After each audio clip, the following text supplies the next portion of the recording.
here. Well, let's get this started. I would like to introduce the panelists that I have for tonight, and I'll start mentioning names and they can kind of say hi or introduce themselves too. So I'll start first. We have Dr. Gordon, which is the program director from internal medicine at Orlando.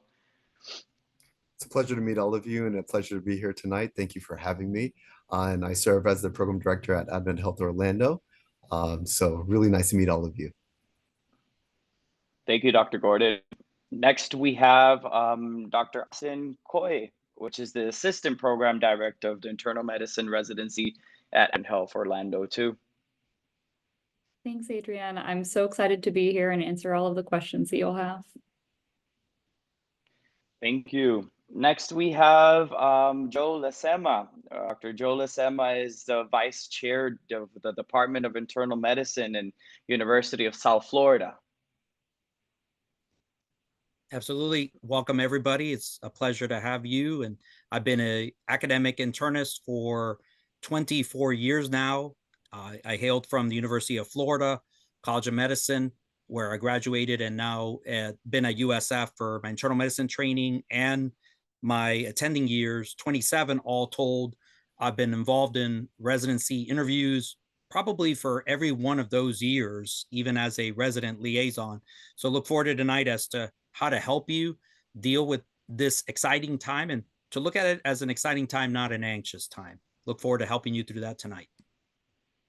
Definitely. Thank you. Thank you for those words. Next, we have Dr. House. Dr. House is the program director of internal medicine residency at the University of Florida in Jacksonville. Hi, everyone. Thank you for having me. Yes, I've been program director at UF Health Jacksonville for the last 15 years. So I've been a PD there for a long time, and I've been teaching faculty since 2004. So like Dr. Lozama, I've been interviewing ever since I've been faculty and seen it evolve over the years. And this is really, honestly, a really exciting time. Recruiting for bright young minds is a lot of fun. So I'm happy to help out with this tonight. Thank you for having me.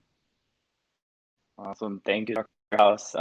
Next, we have Dr. Diana Sussman. She's the Associate Program Director of Internal Medicine at the University of Miami, Jackson Memorial.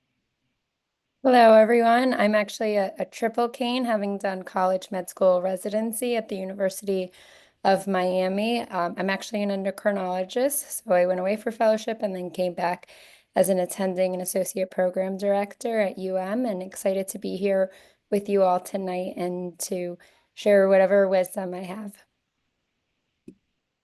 Awesome. Thank you.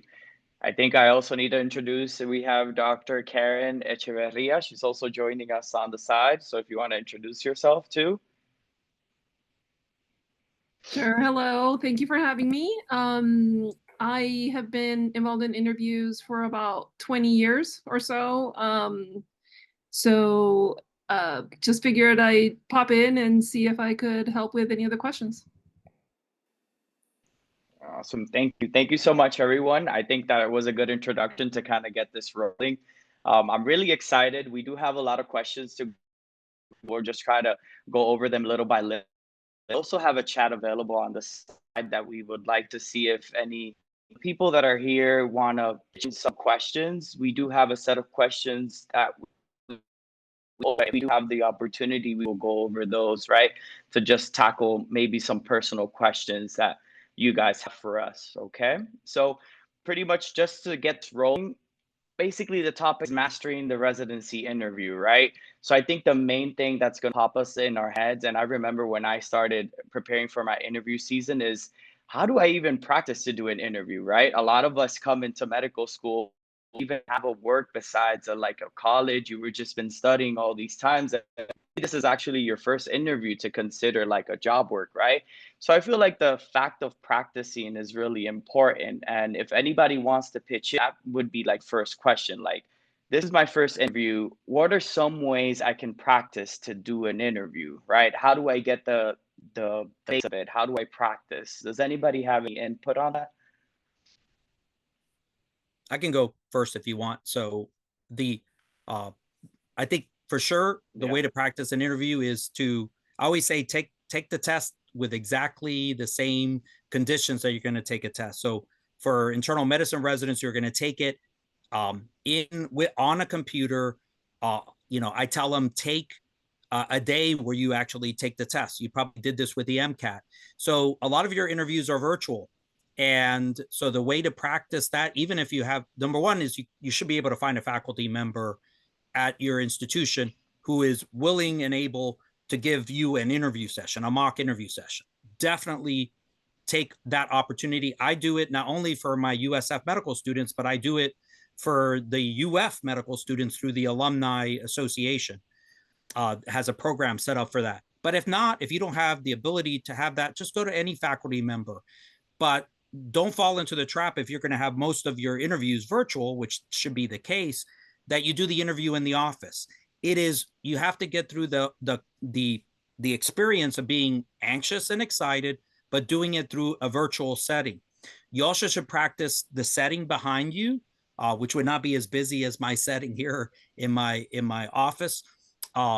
You want to practice, how you appear, your demeanor, how you express your answers to make sure that you don't pause for too long, that you don't drop too many uhs and and this is the way, because those sometimes can be clunky, and that you're able to limit your answers to a time period that shows that you've listened to the thought and you're willing to give an answer, but when it is about time to end your answer, because nobody's going to want a round with somebody who's going to present the patient for 1 hour. So this is almost sort of like a mini preview of how organized you can be in taking a question, organizing your thoughts, and presenting it.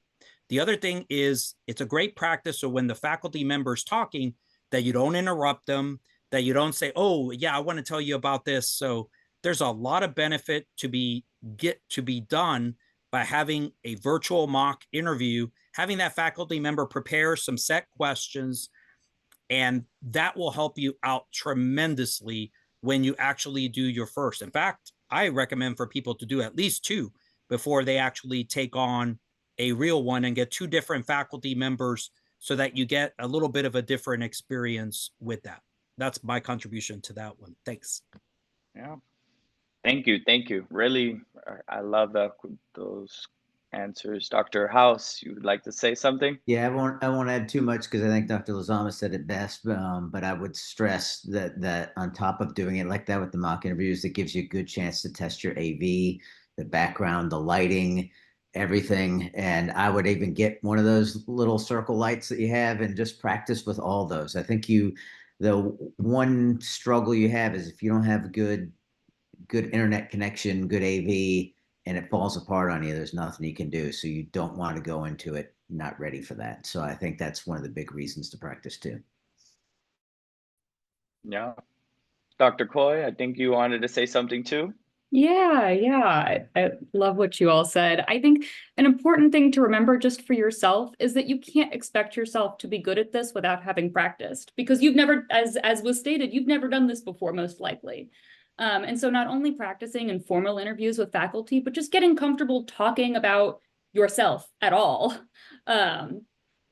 is really important. I talked about it with my sister a lot. I had her ask me the questions, tell me about yourself, multiple times, because even just practicing saying those things aloud can be immensely helpful in getting comfortable so that when you're talking in the interview, you're just talking like a normal person, like you're talking to a friend. Dr. Gordon, you wanted to add something else? Yes, and these are excellent points. Guys, the other thing that you want to think about, I'll just tag on to this, is, again, variety. Get people who you would normally ask to ask you questions, such as mentors, but also adding in, as Dr. Coy said, for instance, a family member or someone else who's going to come at a different angle and maybe ask you something that an academician somewhere else may ask you. So getting that variety really does allow you to start thinking outside the box for that occasional tough question that might show up. Yeah, awesome. Those are all really good questions. I really appreciate that. Definitely, I would add the part of the practice, since we were talking about that. Just remember, everybody, that we can get a little bit too fixated on practice seen too much, and you will never want to come off an interview that is just too sketchy, right? And I think everybody could agree with that. But that's the only thing I just want to say. Practice your limits, but just make flow as natural as possible. And definitely background is something that a lot of you mentioned. And I think that's what heads us to our next question, which is what are expectations on the virtual interviews, like etiquette, like how do I need to be dressed? What is my backgrounds? We did talk about the lighting, but I feel like if anybody can just pinpoint when I'm looking at somebody through the virtual, what are the things that I'm looking for? No distractors, but I'll let anybody pitch in. Dr. I can start Solomon? with this one. Yeah, so you're going to want to dress as you would for an in-person interview. So, men suits, women either a suit or a dress with a blazer. I want to highlight the issue of lighting. You can see I have a little glare in the back, and so that's kind of distracting. It's the only room in my house where my kids aren't running around right now. But you want to test that beforehand and make sure that that issue doesn't come up. Your background, you want it to be something that's not distracting. So one of our APDs gave an example where someone's background was their bed and it was a mess. There was clothes, there were books. That's very disorganized and sets a bad precedent. So something that's not distracting. I'm okay with a white wall. It's better than having a messy background. And you want to be engaged during the interview. So just as you would in person, you would say, nice to meet you, thank you for your time. During the interview, you want to exhibit those same manners. Good. Thank you, Dr. Solomon. Anybody wants to add something else in regards of expectations on that? Yeah. One other thing. Oh, go ahead, Jeff. Oh, I'm sorry. I was going to say, just be careful if you're using a virtual background. You practice that too, because sometimes you can, if the lighting's not right, you start being cut off when you turn your head, and that can be very distracting too. So if you're using a kind of that virtual background, just practice with that and make sure you're dressed right so it doesn't blend in and all of a sudden you're invisible, right? And that's not a good look either. So just practice that one. I was going to add, see these things? So this stays, and then somebody's calling me right now. These things stay away during your interview. I've actually had people who I've heard the text go off a bunch of times. I've actually seen them look at their phone and then look back. These things, they need to be not anywhere near you during the interview. So those are the type of distractions that will not look good. You want, if you can't make the person in the interview you're 100% business at that time, they're going to have difficulty seeing how you're going to translate that to making the program that priority during that time. And again, work-life balance, we're going to work with you with that. Everybody on this call who I know very, very well, several people on this call I've known for 20 plus years, we all talk about work-life balance. But, when it comes to you are in the presence of an attending, you are interviewing, this has to be, you have to be completely focused on this. There should you should make sure that there's not going to, as pointed out, that there's not going to be a kid that runs into the room, a dog that runs into the room. Make sure you lock that door. Make sure you keep that phone away. Make sure that everybody knows that you're interviewing so that nobody bothers you. That's big advice. And I think people the last couple of years have been better. The first couple of years, 2020, 2021, I could almost make a blooper reel out of all of the interview sessions with things that came up. And I generally tend to, allow quite a bit of leeway given how much I see in my position. But there's a lot of other faculty members that'll be a big no-no, and that it will not come out as scored as a good interview. Okay. Also, thank you guys. I think we talked a lot about that. We have a couple questions to keep going over. So I feel like now it's a little bit on the time. We already talked about practicing, what are expectations that are there. But part of the whole preparation, like we're still at this preparation part, a lot of the time you need to do like some research, right? We need to look at your program, sometimes your vision, your mission, like how do we connect with you guys? Do you actually offer what we want, right? Because it's also, it goes way.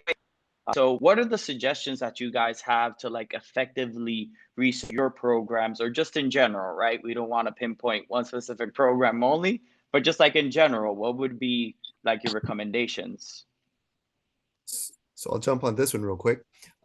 So what you want to do is you do want to start by reading about the program. That's always good. Get on the website, learn all about the ins and outs, learn about the mission, see if it's something that matches with you as well. And then also look at the mission also of GME at large, and then the hospital at large, the hospital system.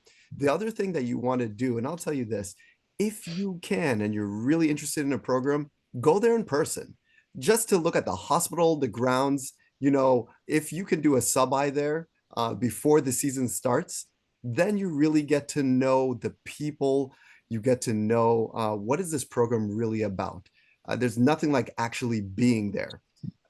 If you don't get that opportunity, though, learn as much as you can. Sometimes even emailing a resident, you might get a response where they might tell you a little bit about their experience and those type of things. Those can be things that are helpful, but I would say research, understand, and know the program. Thank you, Dr. Gordon. Anybody else has something else to pitch in? Well, I'll pitch it. So I would definitely read the chairman's message and the program director's message. A lot of times there'll be a video associated with it. For very good points. Number one, you want to make sure that you connect philosophically with the strategic vision that the chair or the program director may have. But the second thing is there may be some items when they ask what you're interviewing at many programs, I'm sure, with how talented you are, what brings you to us? You could say, well, there was something you mentioned about empathy and compassion in your message, and I really like that. Or you stated about developing everyone's individual niche, particularly leadership. That really resonated with me. It's just such a great, a lot of times number one, it shows that you've actually read those messages, which those people, and I can speak for the PDs and our chair, they put in a lot of time trying to put together that message and make it look strong and make it reflective of the values of our program. That's a tough, my heart out to the PDs on this call, because that opening message is not without hours and hours of revisions and work and as such. And I've gotten over the years that from PDs to say, Joe, can you look this over? And because I think I'm coming in too heavy with this. And so make sure you read those. And I think those are great things to bring up during the interview to connect with the faculty member interviewing you. And that may resonate. The faculty member may say, boy, I may need to read that message myself. That's a really strong point you make. So.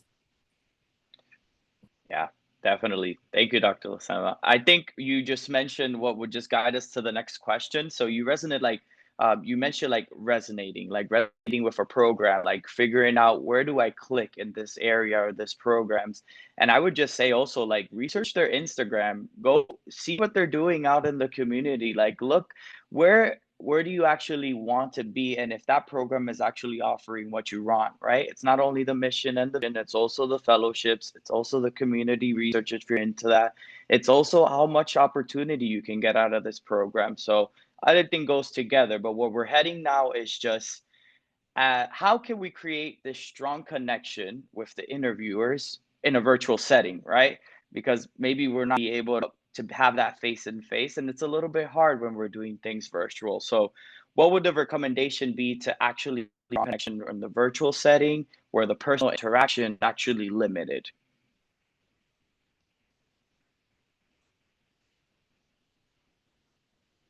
Dr. Gordon? So just one word. I think you just muted, Dr. Gordon. You're unmuted and muted. There you are. There we go. Thank you. First and foremost, make sure you're not muted. But then, on top of that, I would tell you this. You want to get to know not only the program, but the person in front of you. Who are you talking to? So just like in any other conversation, if you're just talking about the business side of things, you're probably going to lose interest. They might lose interest as well. If you get to know them and they get to really know who you are, what are your interests? What are your interests in medicine? What are your interests outside of medicine? What are your hobbies? What are the things that you enjoy doing? What is your family background? Is there anyone else in the medical field? Or where else did you come from? What else have you done? Have you gone on mission trips? So on and so forth.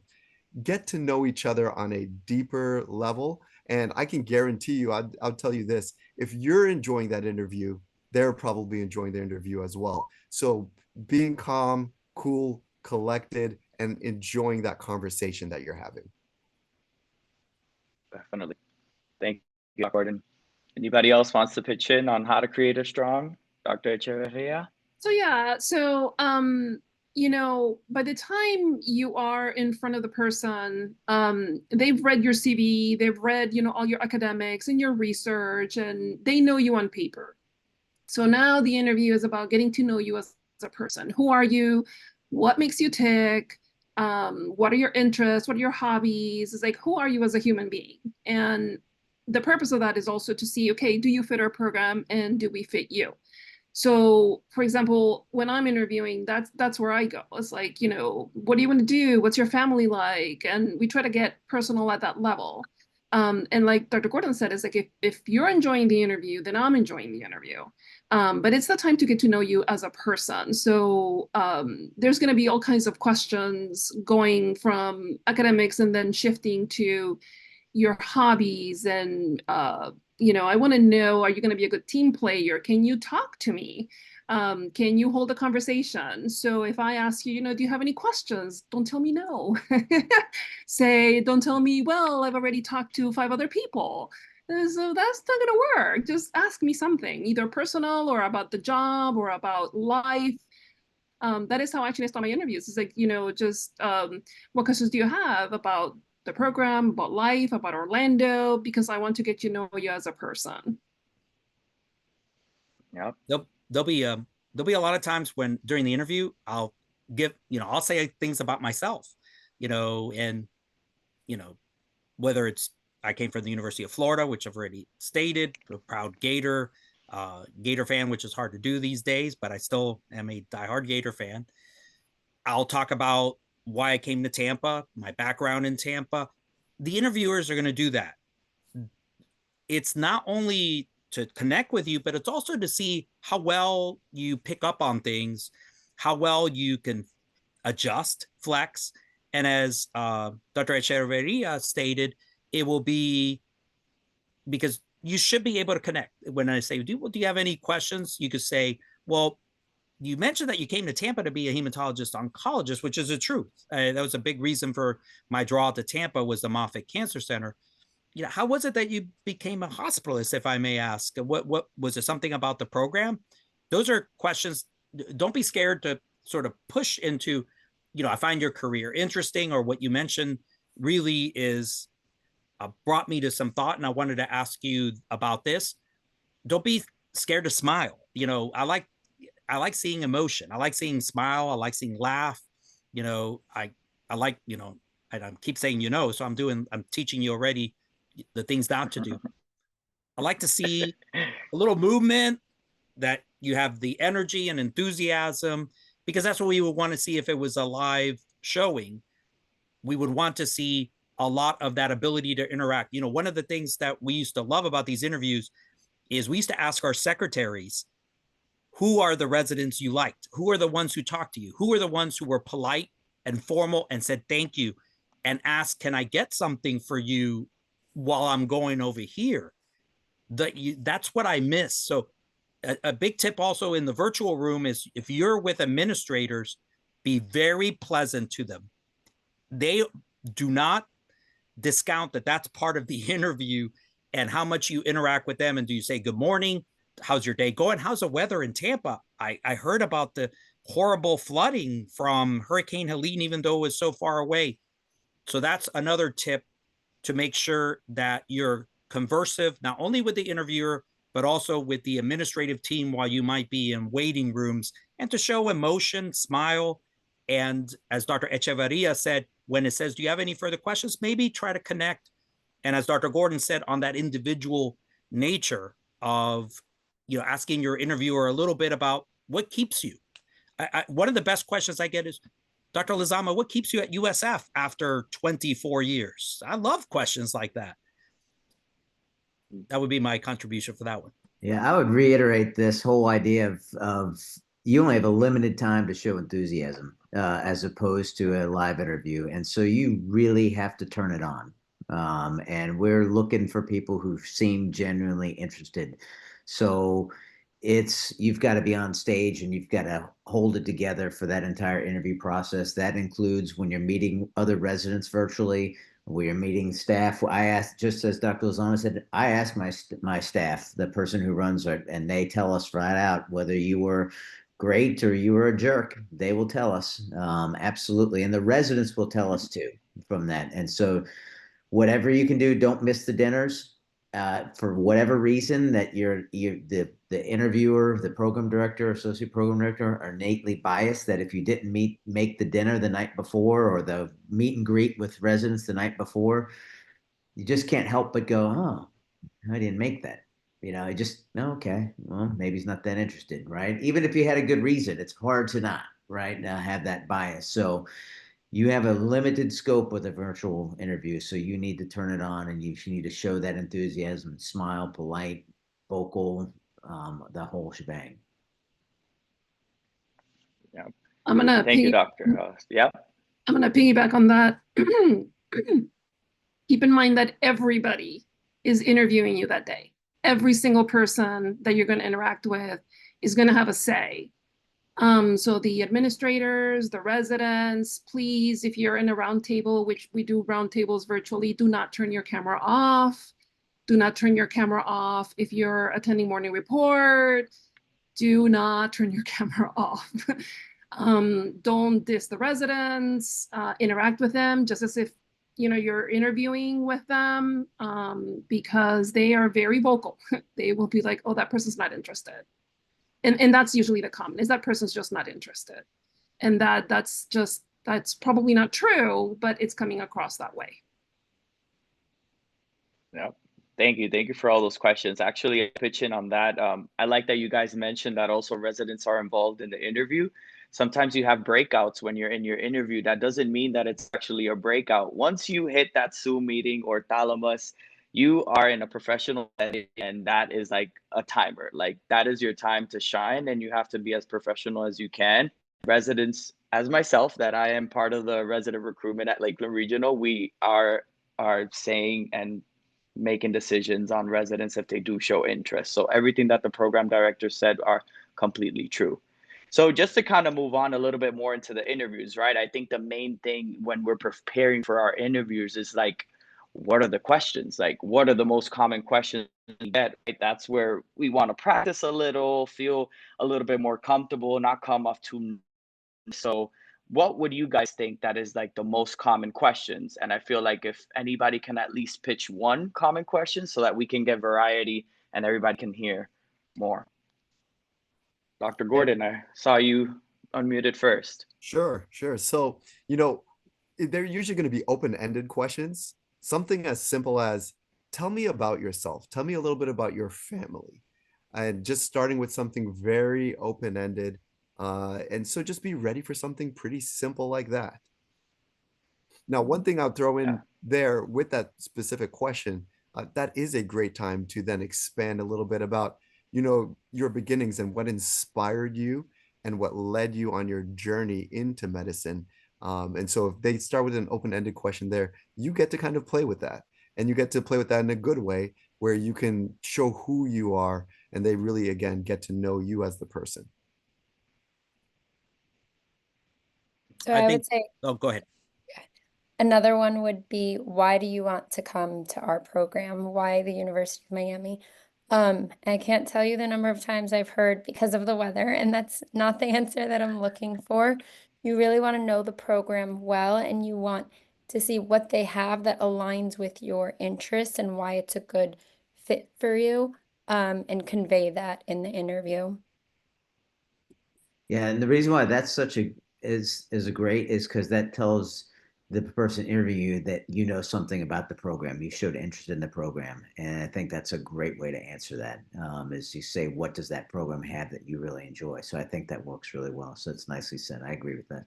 And I would also add, if you can talk to other faculty members. So if I had a medical student that was interested in going to the University of Miami, I would say, for instance, oh my gosh, you know, you got Leo Tamaris down there, you got Mabel Labrada, who's the chief of medicine at the VA and such an inspirational leader.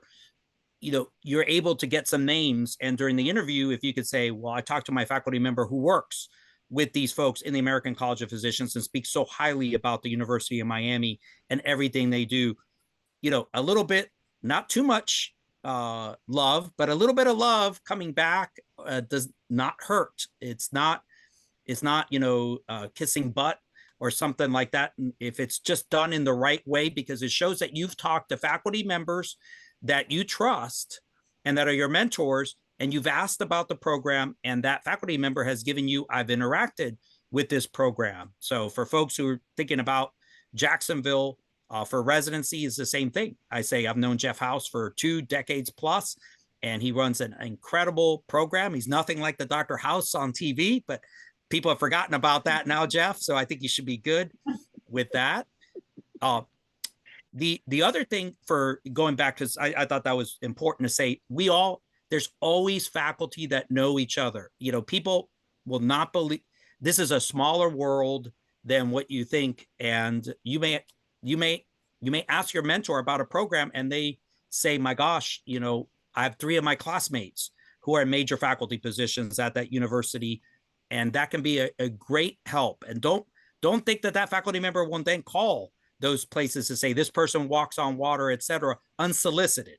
And I know very well that when I call another program, I say, this is unsolicited. I just needed to tell you they're going to interview with your program and they're just amazing. But they give you some really good information of what they may know about the program.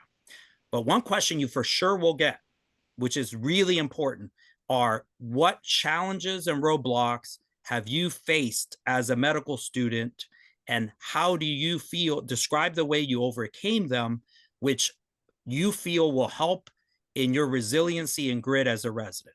There's always some type of component to make sure.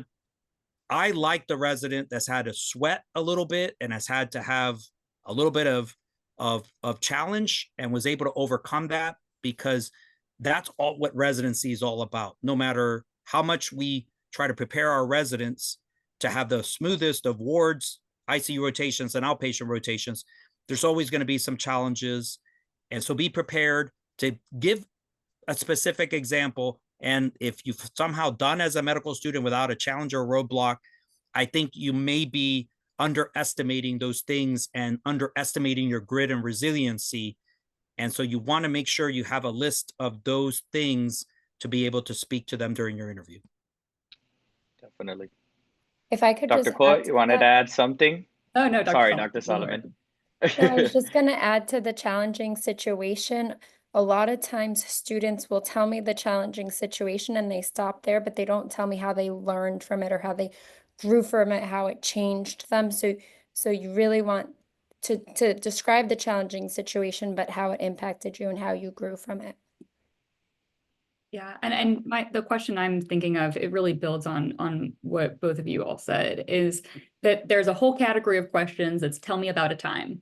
And it'll be, tell me about a time where, you know, you overcame a challenge or you were really successful. So, and they all can kind of fall into some very similar categories and have a lot of overlap. So what I would recommend doing is thinking about, you know, 5 or 6 of those really formative times you had in residence or in medical school, where you felt really proud, or you had a team that was really challenging, and think about what happened and what you did to overcome that situation, and then what the end was, and put it in an Excel document so you have those things on hand, and so you don't just draw a blank when someone asks you about a time, because that's a stressful question to go back into all 4 years of medical school or beyond. So make sure you have those on hand and at the front of your mind. Yeah, definitely. Thank you, everyone. I'll pick a little bit in regards of when these questions, I was surprised, right? You think you go into an interview and they're going to have all academic stuff, but believe it or not, you're going to get personal, and they're going to really dig into you, kind of that you are. And if you're not comfortable, and if you haven't a little bit of digging into yourself, your whole medical journey, also before that, like just dig into your. I remember is a common question that I thought you guys were going to mention, but I'll pitch it in that basically, what is your best like achievement, just to put it like that. And Dr. Coy did mention that, but take the chance to go personal, right? Don't say the best research that you have. Probably all these program directors have already the best research. They already know the paper that you published. When I got that question, just to take an example so that you guys get creative, I would say, hey, my best achievement has been losing 22 from 222 of pounds to 180. Like I've lost 52 pounds in the last 2 years. And that is just a conversation. We engaged. How did you do it?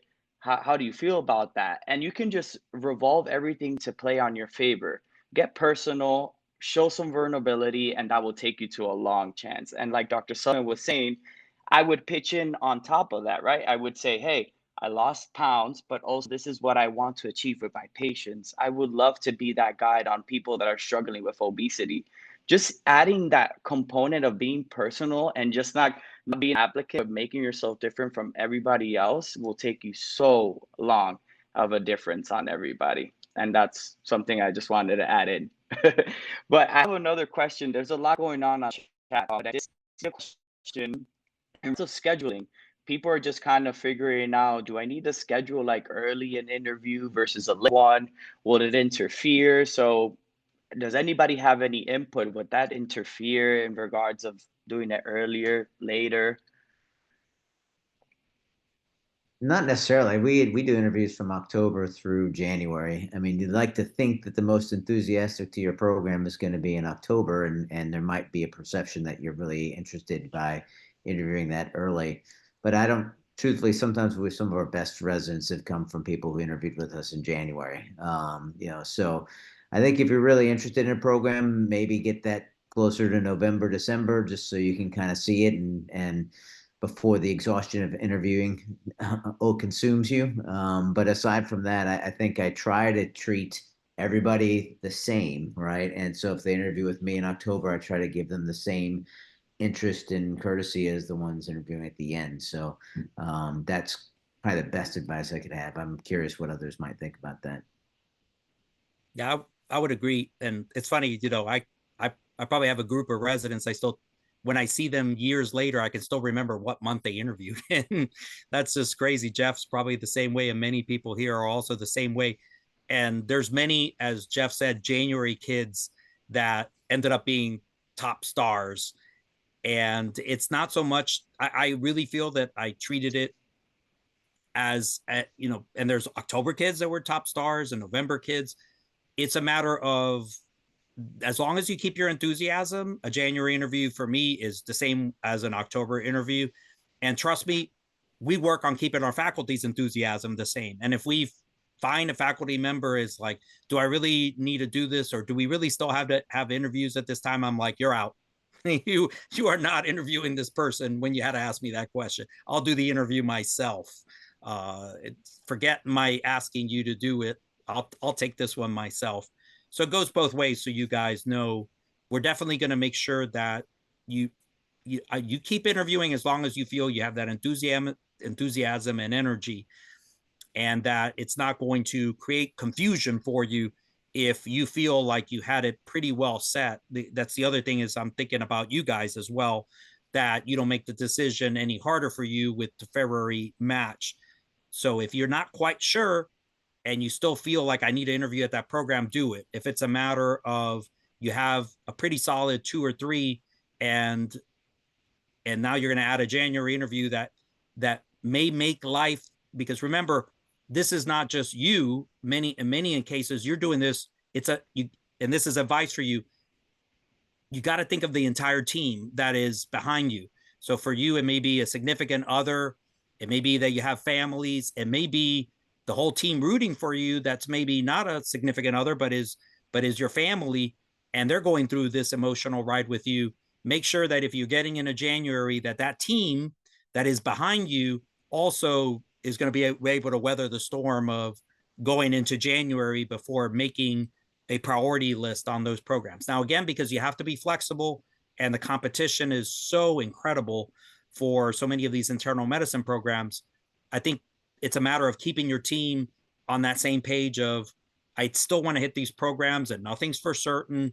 And this is you can tell the whole team behind you, this is the craziness you got used to when I went through medical school interviews. And this is just a little more craziness. And wait till I do fellowship interview. Don't tell them about fellowship yet. But that's the advice I would say. If you can keep your enthusiasm, and if it doesn't affect your entire team behind you, then continue to move through interviews in January. We will look at it the same way at USF. We look at it the same way. Awesome.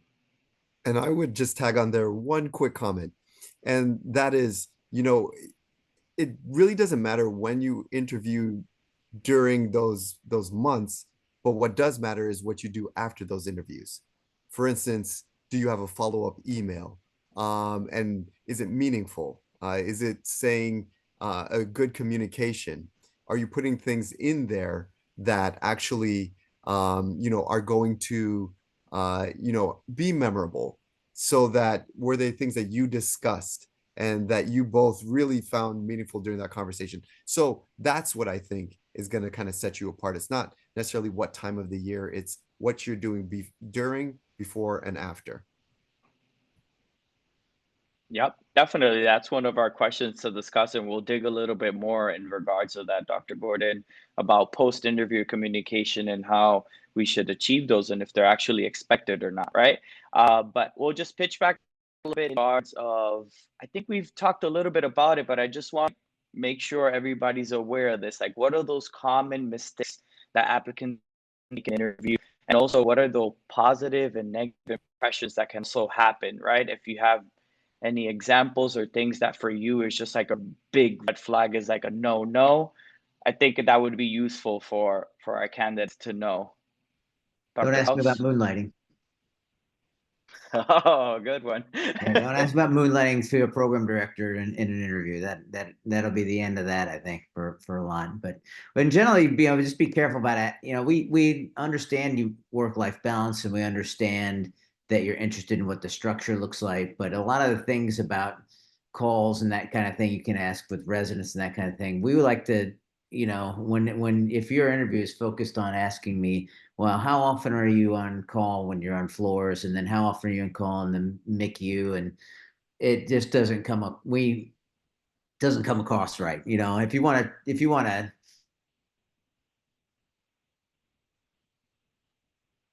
triangulate a little bit, maybe ask about work life. So we want to feel like you're here and you want to work hard. And you want to have the enthusiasm of the program to become a good doctor. And so some questions like that can sometimes rub people a little bit wrong. So be careful of those a little bit.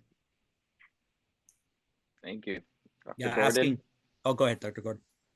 So great point, Dr. House. Another thing that you want to keep in mind is don't fall asleep. This can actually happen, but if you are tired, find a way to be alert, no matter what it takes. So make sure that you are well rested going into your interview. And if you're in the middle of, again, morning report and your camera's on and you're kind of just, your head is bobbing, it's not a good look. So staying alert, staying curious. You want to be showing that you're going to be engaged when you're a resident, that you're going to be engaged in teaching people below you, but also asking the right questions to your attending when you work with them on the floor, and that you're truly indeed interested, again, in your patient care. So stay engaged, don't fall asleep, stay curious. These are real life experiences that we're sharing here. This is actually stuff that has happened. Another thing is, if you are sick, if you are ill, or, sometimes we interview people where they are, it's midnight, kind of let us know. Again, you're a human being. We want to get to know you. If we know that you're sick or something is going on out of the ordinary, it's good for the interviewer to know. Yeah, I would agree with what Karen said. If you're sick, reschedule. Do not try to get through it sick. You will not give a good interview. And we understand.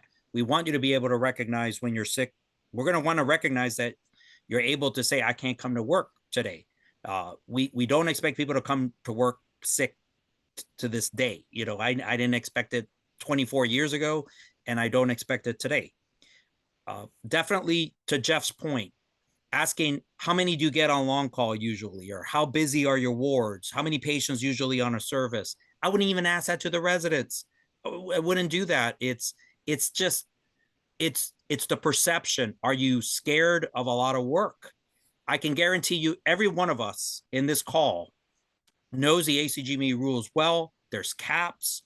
We don't expect those type of questions to be asked because we expect that you've done your research, that you're applying to a program that already puts out, we respect work-life balance. It's there for every program, and that we're going to follow ACGME caps, or we're going to be in trouble with a lot of accrediting bodies. So, but these are the type of questions, like Jeff said, that we get.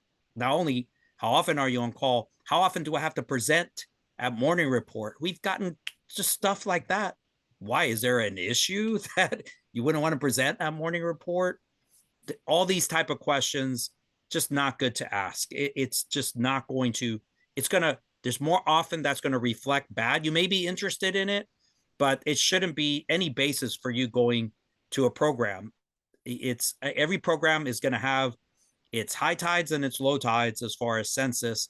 And you could be on call and get 8 to 10 patients. You could be on call, get 2 to 3 patients, and nothing the residents are going to answer to that is going to, number one, is likely to happen for every resident. It's going to be a variety, and it's just not going to reflect well. Avoid those questions.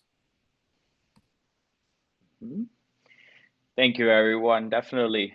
I love all the opinions of everybody. We've been hitting really high yield points that I wish I was in this webinar last year to kind of get all these tips. It's really useful. I think we can move on a little bit. We've talked a little bit about how the interview was good. I think now we need to move on to like the end part, right? Dr. Echevarria did mention at one point questions, right? If the faculty member asks you, do you have any questions? You are expected to at least bring up something. There should be some curiosity behind the program in regards of just showing that you're instant there, right? Just even though if it's a simple question. So here we go, right? These are questions that I have for the program directors. What questions should students ask at the end of the interview, right? Because I feel like people really don't know what to ask them. Anything specific that you guys kind of like? I don't know about everybody else, but I like people who reflect that you're just not joining a program, you're joining the community. So I love questions about the community that was mentioned a little earlier from looking at Instagram. I also like questions about the city. Do you live in South Tampa or do you live in the suburbs? What are some of the differences? That really shows me interest that the questions are getting now more into community. Some of the great questions are like, I love serving my community where I go to medical school. Where else can I serve? What other organizations are in the Tampa Bay area that I want to serve? And then again, questions, what do you do for fun in Tampa?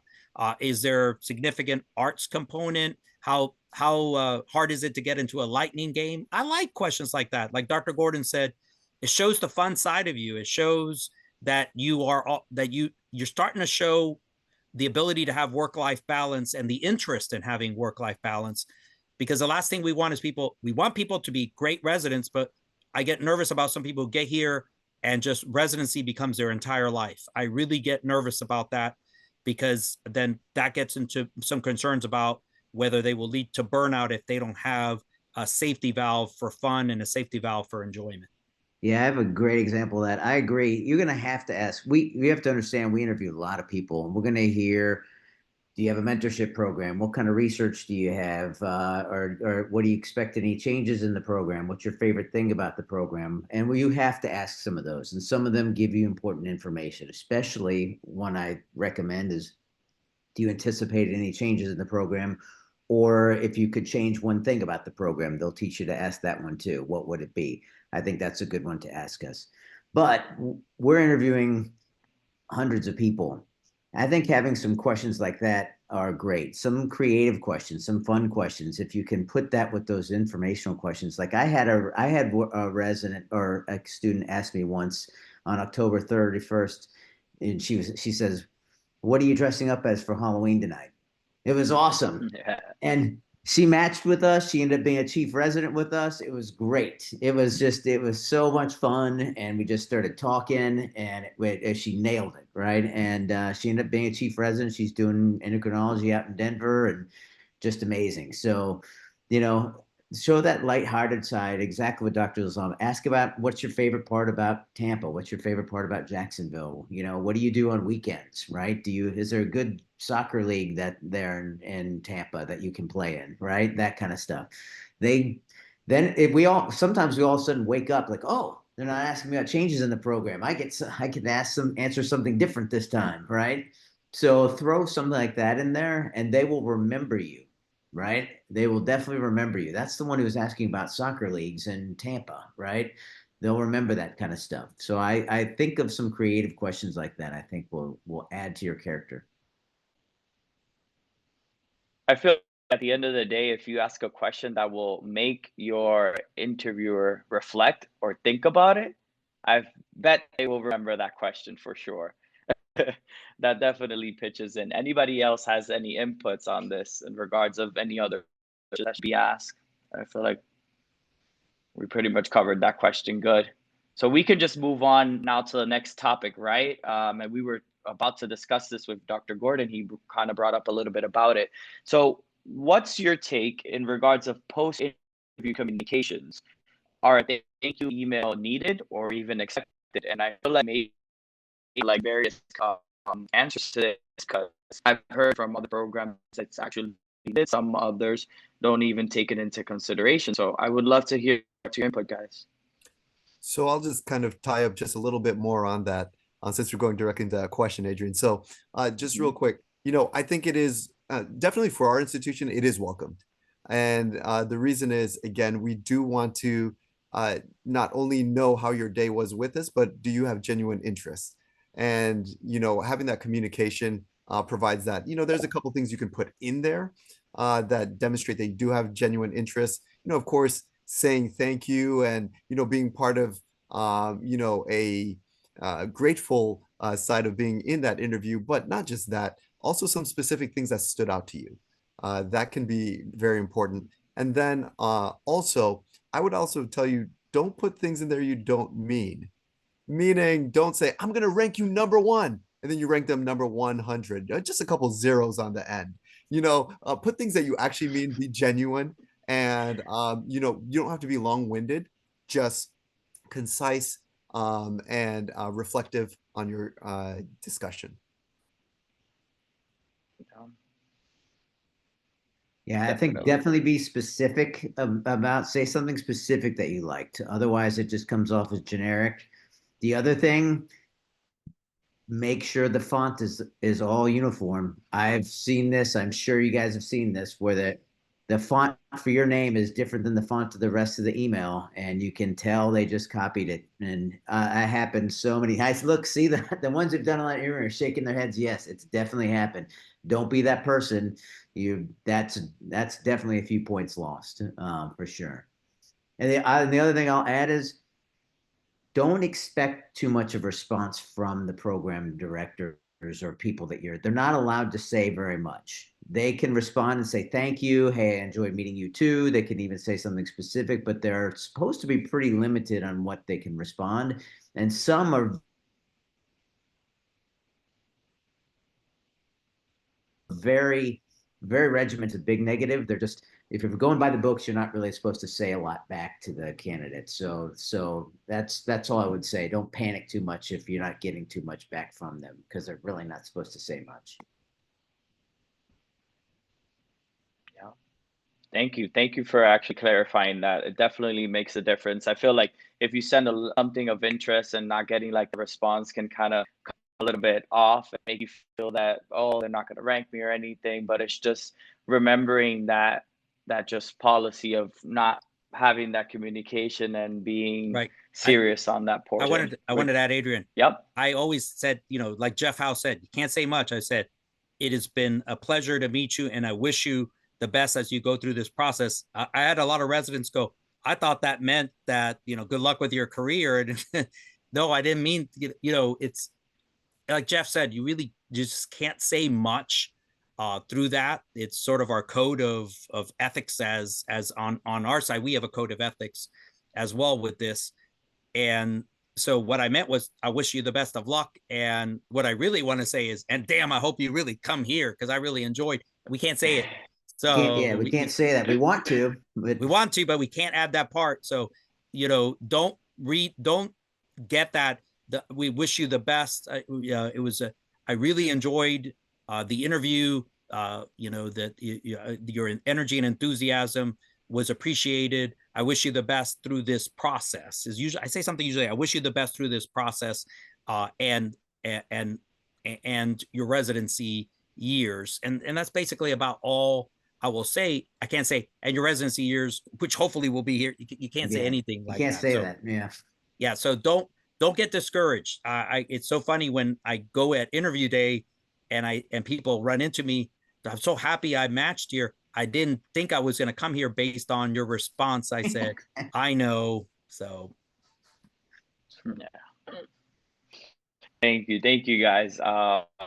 Luis, I just wanted to touch base with you. I know it's 7:30. If everybody every program director can say like a last opinion, input, recommendation to just kind of wrap this up little by little. And I'll just let you guys just go one by one. Anything you want to say to all our candidates? We have right now like 280 people that are listening to us. So that makes me really excited. So I feel like a lot of people. So Dr. Coy, I saw that you unmuted. If you want to put last words. Absolutely. Thank you so much for putting this on. I just want to remind you all how proud of yourselves you should be for getting to this point. You have worked incredibly hard and taken so many step exams, that this is really your time to brag about all of those amazing things you've done. And we're so excited to hear your passion for all the amazing things that you've done. Thank you, Dr. Coy. Next. Well, Dr. Gordon, go for it. I just wanted to say, again, congratulations to each of you. This is an amazing accomplishment, and you've put a ton of hard work into it. So enjoy the process. You enjoy the blessings that you get to do this. Remember, you are one of the few privileged people in this world to be in this position, and you're going to be blessing a lot of people. So enjoy the process. Don't fear it too much, and make sure that, that joy that you have about getting here shows in your interviews. Look forward to seeing you soon. Thank you, Dr. Gordon. Dr. Hatchin, last words? Yeah, I echo all this. Remember, we really do like to get to know people. So be genuine. It's okay to be nervous. Don't worry about being nervous. We don't mind that. Don't let your nervousness rule the interview, but it's okay. Just be genuine, be enthusiastic, and I think that'll go a long way. So, but anyway, congratulations to all of you for making this far, and maybe we'll see some of you in the next few months.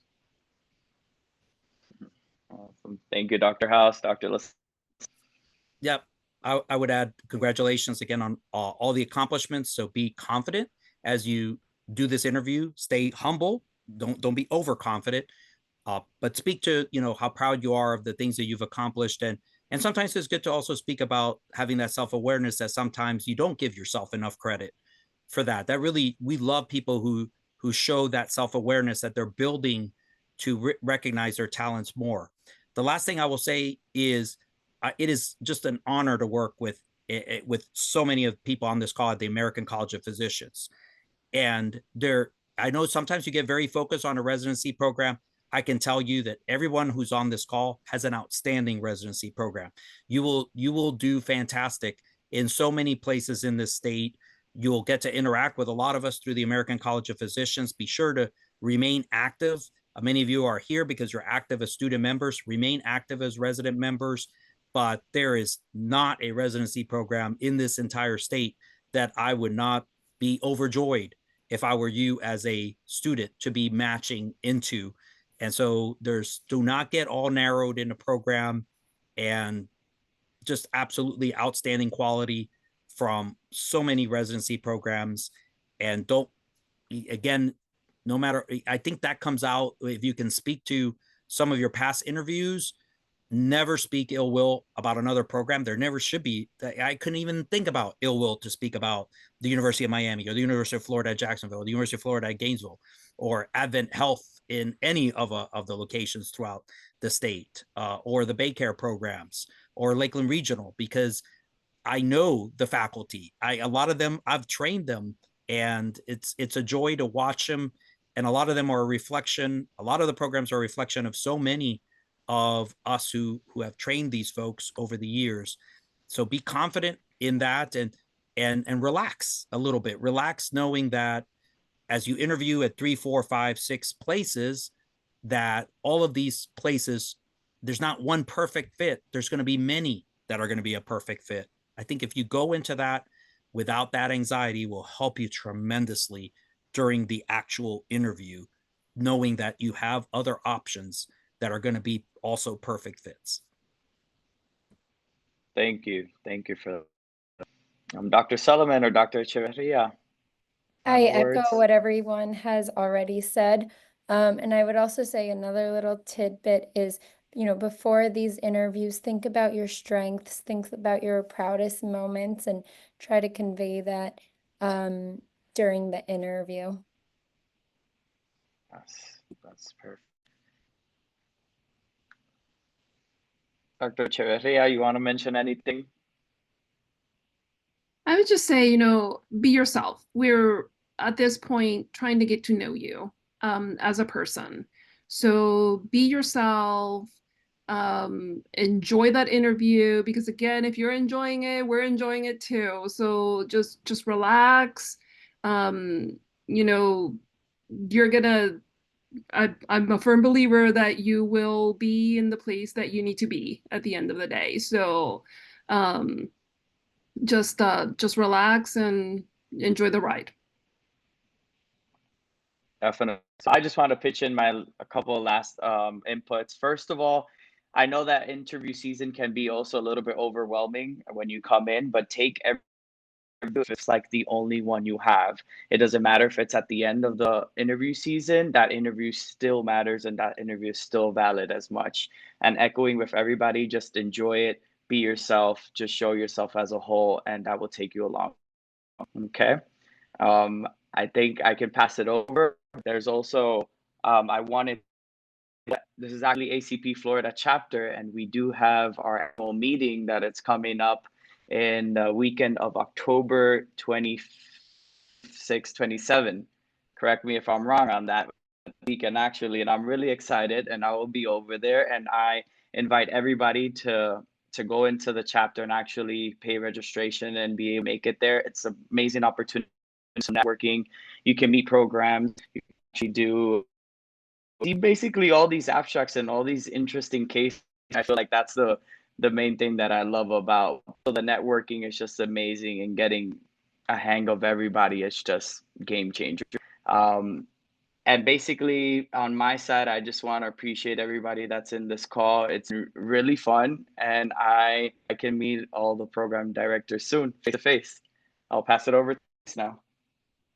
All righty. Well, thank you everybody for attending. It was a really, really wonderful session. I will echo what Adrian was saying, that I wish I had something like this, when I was applying. I remember I had a small red book that was called like the successful match, I think it was called, and that one was the one I used to read. I used to find the questions, put it in a Word document, practice them, and so forth. And, in this 1 hour, it would have saved me, maybe days that I spent, going over the book. So I really, really appreciate, everybody attending, and, all of you. We got almost to 280 participants, so that was incredible. And I think it speaks a lot of the power of internal medicine, and how we have in there, among all of those 200 and over participants, the future of the profession. And based on that, I know that our patients are going to be in great hands. I do want to echo Adrian's sentiment and Joe's sentiment as well. So ACP is going to be your organization, your professional organization. Organized medicine has a lot of power for education, networking, advocacy, and creating that sense of belonging, sense of community, knowing that you are not alone, you are not in a silo. We want to know you. We want all residents, students, early career physicians to communicate with each other. We can learn and support each other. That's the beauty of all of this. And as Adrian was saying, we do love to see you in our ACP annual meeting in just a couple of weeks. It's going to be in beautiful sunny Fort Lauderdale in the weekend of October 25 to October 27. Our amazing Council of Residents is working on an excellent, thorough program for residents and med students that's going to happen on October 26. We have a lot of amazing sessions. We have boot camps on EKG, on how to present a patient, on POCUS, wellness sessions, and more than that, networking sessions. When you're a student, an IMG, and resident, and early career physician, you need to know people. That's how you're going to continue learning and growing your career. So we are really working on that in our ACP chapter. We have, as part of our panelists, by the way, a lot of experience in ACP. Dr. Echeverria, we didn't mention that she's the chair of the education committee, and Dr. House works in such committee as well. Dr. Lezama has been a recipient of multiple awards in our ACP Florida chapter.